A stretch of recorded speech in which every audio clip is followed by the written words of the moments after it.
Welcome to the debate.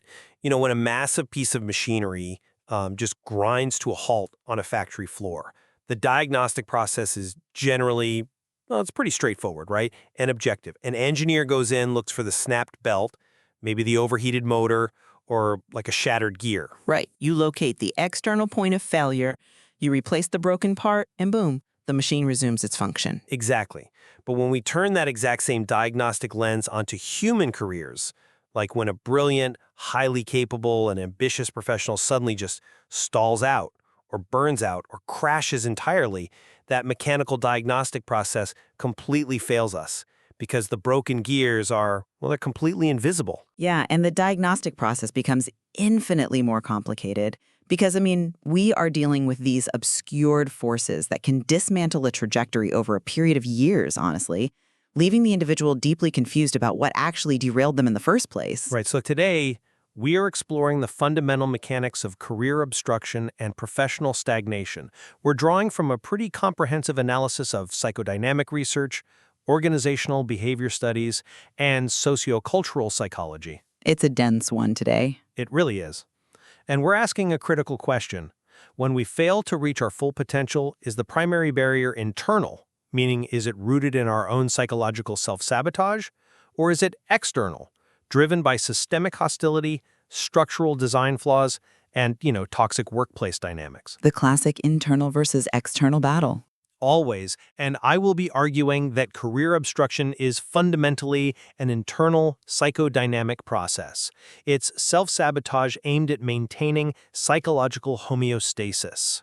And I will argue that systemic, top-down sabotage and objective sociocultural phenomena, like tall poppy syndrome, for example, are the primary structural forces stalling professional growth. And honestly, blaming the individual's psychology for that severely misunderstands the modern workplace. Well, to begin this analysis, we have to establish a foundational understanding of how the human nervous system actually evaluates risk and reward. At our core, human beings are evolutionary creatures of habit. Our brains are wired for survival, not necessarily for achievement or happiness. Unfortunately for us. Right. Unfortunately. But in the pursuit of survival, the mind instinctively equates the familiar with safety. We call this psychological homeostasis. The brain desperately craves a baseline it recognizes, regardless of whether that familiar state is painful, unhelpful, or completely stagnant. Okay, but Wait, just to trace this back, we can trace this mechanism back to the psychodynamic concept of the repetition compulsion. We unconsciously recreate old patterns of failure or interpersonal conflict or professional neglect simply because those patterns are predictable. We know how to survive them. the assumption there, though, is that an individual would actively choose misery over success just because the misery is a known quantity. Do you really believe people are doing that on purpose? They absolutely do. Not consciously, but they do it because success introduces the ultimate psychological terror, the unknown. Achieving a new level of success requires a completely new identity. I suppose that's true. It introduces higher expectations, the sudden visibility of your flaws, and the perceived threat of relational envy from your peers. To the nervous system, that level of exposure feels like a mortal threat. So, what do? We develop highly sophisticated defense mechanisms. Like what? Like chronic procrastination, crippling perfectionism, imposter syndrome. These are not signs of laziness or incompetence. They are preemptive strikes. They're designed to protect the ego from the anxiety of the unknown. We unconsciously sabotage our own achievements to drag our external reality back down to our internal, familiar narrative of struggle. The primary barrier to our growth is almost always inside the house. Look, I get that. While the internal drive for homeostasis certainly exists, I'm not denying that, attributing the bulk of career obstruction to self-sabotage severely downplays the material, architectural reality of the environments we operate in. How so? Well, you are analyzing the professional landscape as if individuals exist in a vacuum, but external, systemic sabotage is an objective, measurable barrier. Let's look at the actual data here. The Zamana and Lakhani Harvard Business School study found that a staggering 60% of executives are impacted by top-down managerial sabotage. 60%? 60%! This is not a psychodynamic illusion occurring in the employee's mind. It is an active, calculated suppression of talent. Okay, but what is the systemic mechanism driving that suppression? Like, why would an organization tolerate managers cutting down their own high performers? It doesn't make sense for the bottom line. Because the structural design of the organization actively incentivizes it. The study highlights that 24% of these saboteurs are motivated by a direct fear of losing their own status and compensation. So it's a zero-sum game to them? Exactly. Corporate structures often operate precisely as zero-sum games. If a subordinate rises too quickly, they mathematically threaten the manager's position, their access to resource pools, or just their relative authority. Therefore, when a career stalls, it is highly likely that a superior looked at the organizational blueprint and consciously decided to stunt their subordinates' growth to protect their own position. To call that self-sabotage is to completely misdiagnose the problem. Look, I am not denying the existence of jealous managers or poorly designed corporate hierarchies. Those external threats are real. However, those external threats only successfully derail us because they exploit our pre-existing internal vulnerabilities. I'm not sure I follow. If my boss cuts my funding, how is that my internal vulnerability? Well, if we apply attachment theory and examine early life experiences, we see the root of this vulnerability. Imagine an individual who grew up in an environment where love and safety were deeply conditional, where they had to constantly perform, or conversely suppress parts of themselves to avoid conflict and just earn basic approval. Right, the classic overachiever or people-pleaser origin story. Exactly. That individual develops a highly punitive superego, which operates as a harsh, internalized critical evaluator. Which means, I assume, they enter the workplace already primed to view themselves as unworthy of unchecked success. Precisely that. They possess a deeply ingrained belief that they do not fundamentally deserve success unless it is constantly paid for through suffering and extreme friction. So when this specific professional encounters your toxic manager who is trying to suppress them, they do not objectively evaluate the manager's behavior as a structural flaw in the company. They blame themselves. Yes, they internalize the conflict. Their punitive superego views the manager's sabotage as absolute confirmation of their own unworthiness. Think of it through this analogy. If external sabotage is a blizzard, self-sabotage is choosing to walk out into that storm without a coat. Okay. We cannot control the toxic weather of a poorly designed corporate hierarchy, but our inability to set internal boundaries, our failure to emotionally regulate in the face of hostility, and our unconscious loyalty to an old story of victimhood, that is what actually causes the frostbite. See, your blizzard analogy works in theory, but it fundamentally misrepresents the mechanics of systemic sabotage. How? It's just weather. Right. It implies the weather is just a passive occurrence that the individual can simply dress appropriately for. Just put on a coat, right? But a toxic organization doesn't just passively snow on you. It actively locks the doors, steals your coats, and forces you outside into the cold.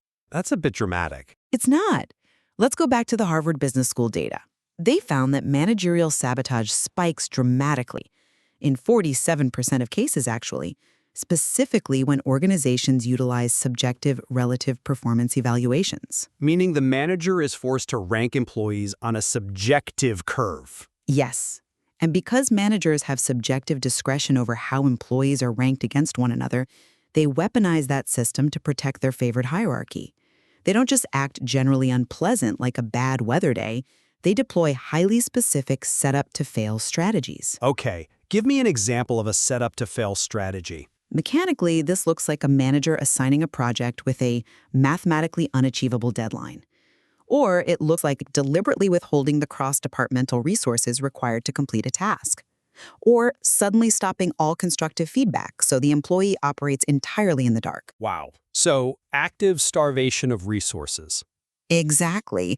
These are calculated structural attacks designed to build a legitimate paper trail for termination, or just to force a resignation. No amount of internal emotional regulation or boundary setting can change the fact that you have been structurally positioned to fail. I will concede that the setup-to-fail strategy is a brutal organizational reality. But When an employee is targeted by one of those campaigns, what is their actual response? Do they clearly document the resource starvation and logically escalate the issue? Well, sometimes. Or do they work 80-hour weeks, burn themselves out, and eventually quit in despair because their superego tells them they just need to work harder? The tactical execution of surviving that environment still relies entirely on internal architecture. That assumes the predators operating within these systems are entirely rational actors who can be outmaneuvered by a well-regulated employee. But if you look at the research by organizational psychologists like Amy Gallo and Tessa West, they detail workplace saboteur archetypes who deploy psychological warfare that actively dismantles an employee's ability to regulate. Oh, you're talking about the specific archetypes. Yeah. Take the archetype West identifies as the gaslighter. This is not someone who just tells an occasional lie. They systematically alter the victim's baseline of reality to cover up their own incompetence. Right, which is terrifying. They will tell you to execute a project one way, and when it fails, they will completely deny they ever gave those instructions, manipulating the environment so effectively that the victim fundamentally stops trusting their own memory. So the gaslighter relies on creating profound cognitive dissonance. Exactly. And then you have the bulldozer, who doesn't use subtlety at all. They dominate meetings, talk over colleagues, and push through consensus by sheer exhausting force, usually because their own supervisors are entirely detached from the day-to-day operations. Just steamrolling everyone. Steamrolling. Or consider Gallo's insecure boss, who micromanages out of a deep existential fear of exposure. They actively hoard critical information, sidelining their own team members to ensure no one else can operate independently. These actors destroy careers through idea theft, strategic isolation, and two-faced dynamics where they act as a mentor to your face while structurally dismantling your reputation behind closed doors. That is a predatory ecosystem. It requires more than just putting on a metaphorical coat. Listen, I am not minimizing the destruction caused by the gaslighter or the bulldozer. But our inability to neutralize these archetypes is still heavily rooted in our own cognitive defenses. I don't see how. When we encounter the bulldozer dominating a room, our brain perceives their aggression not just as a professional annoyance, but as a biological threat. The nervous system drops into a fight, flight, or freeze response. And when we are operating from that dysregulated, heightened state, we utilize profound cognitive defenses, primarily rationalization and displacement. So you're saying we project our own anxieties onto the situation instead of seeing it clearly? Yes, we displace the complexity of the dynamic entirely. Because we are meaning-making creatures, our brains take a cognitive shortcut. We cast ourselves as the pure, helpless smarter, and we cast the bulldozer as the all-powerful villain. We displace all of our own agency onto them, because honestly, it absolves us of the terrifying responsibility to actively manage the conflict. So you're saying we just give up our power? We do. But neutralizing these archetypes proves that the battle is fundamentally won internally.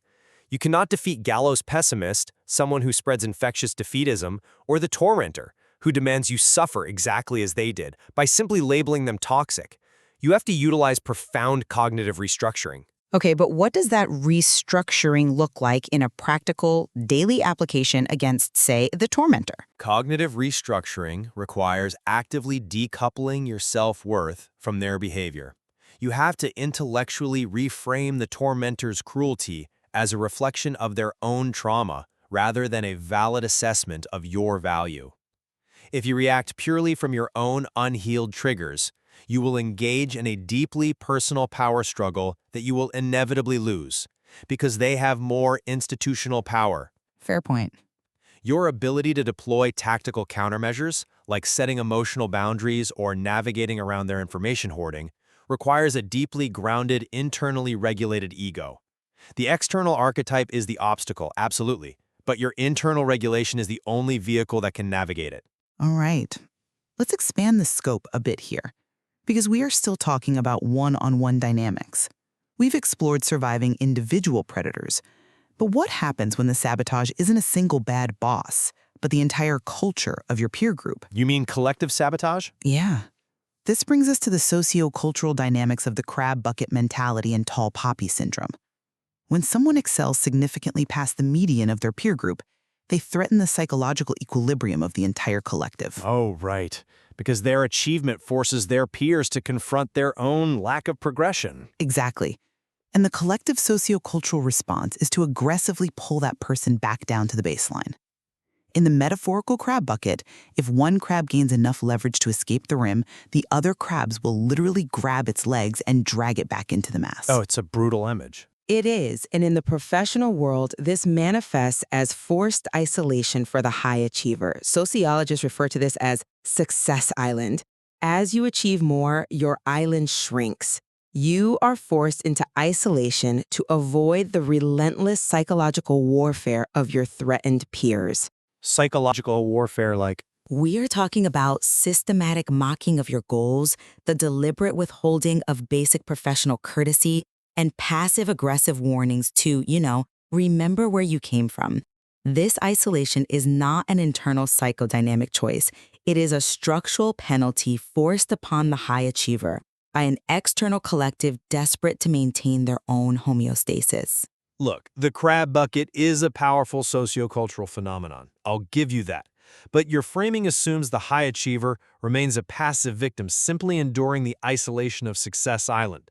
The reality of workplace victimhood is far more complex and often deeply circular. Circular? Yes, a fascinating study from the University of Buffalo School of Management illuminated a very dark psychological mechanism.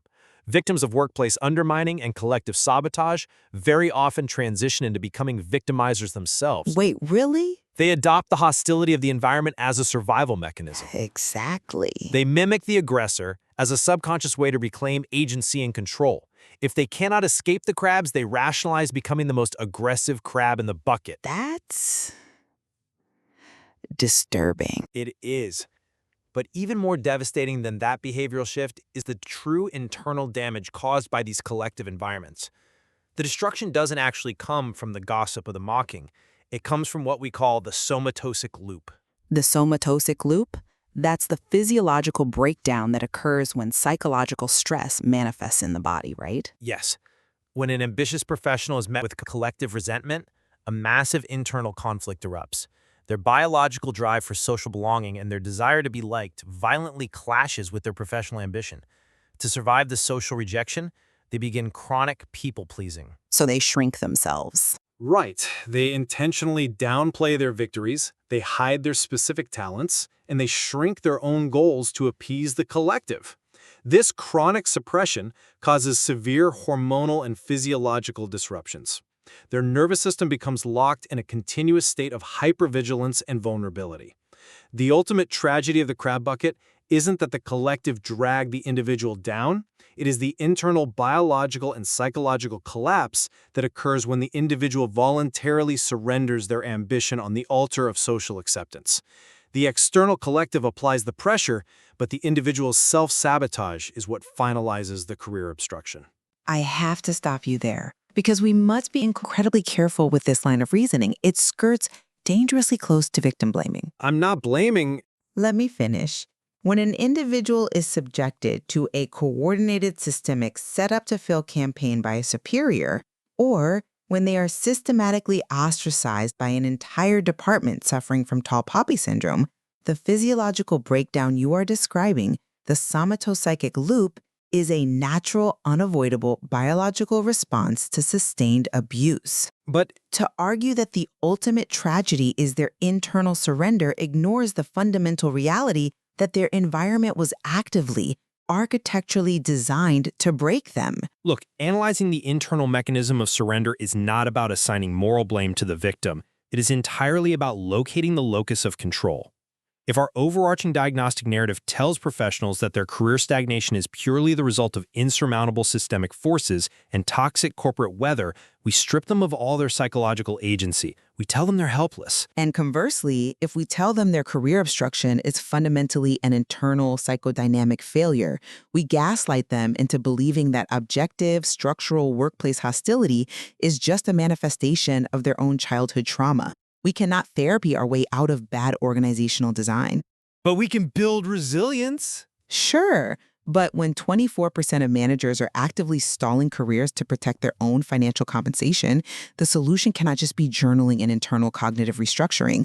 The solution requires systemic organizational overhauls, such as the complete removal of subjective relative performance evaluations and the execution of strategic external alliances. Okay, well, how do those strategic alliances function against a collective threat like the crab bucket? Psychologist Vivian Jarrett frames this perfectly as finding your sunflowers.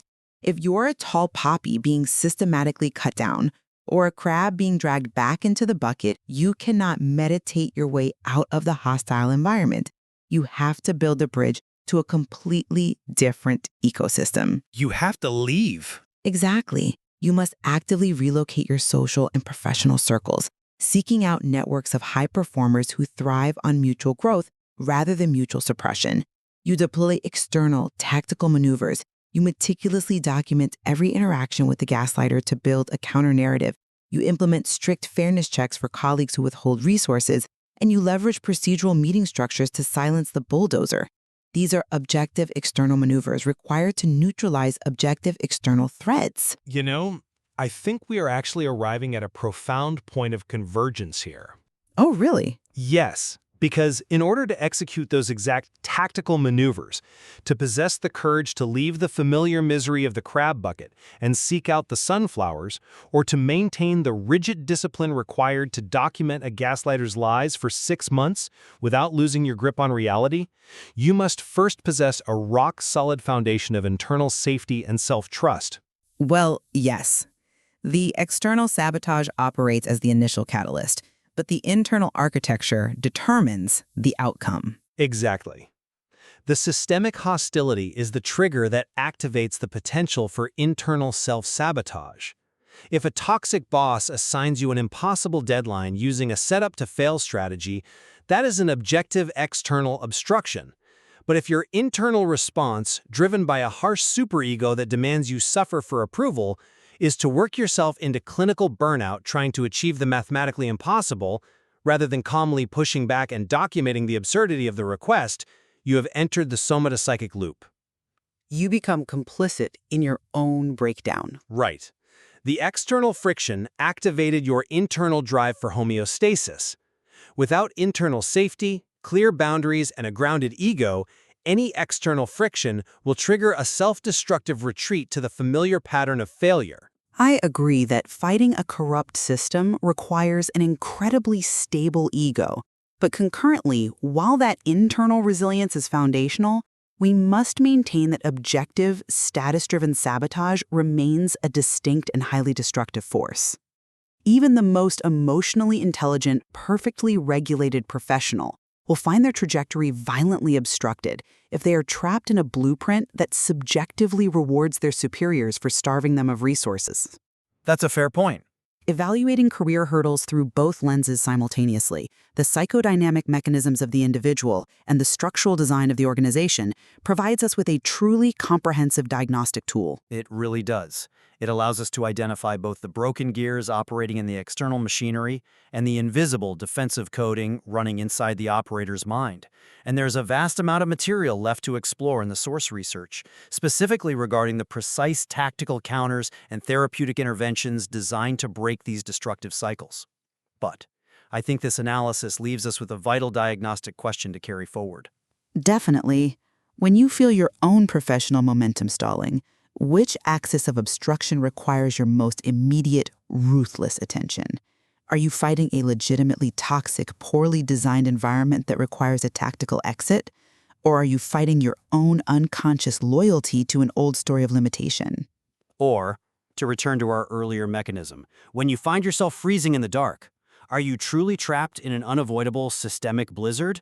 Or did you just refuse to put on your coat?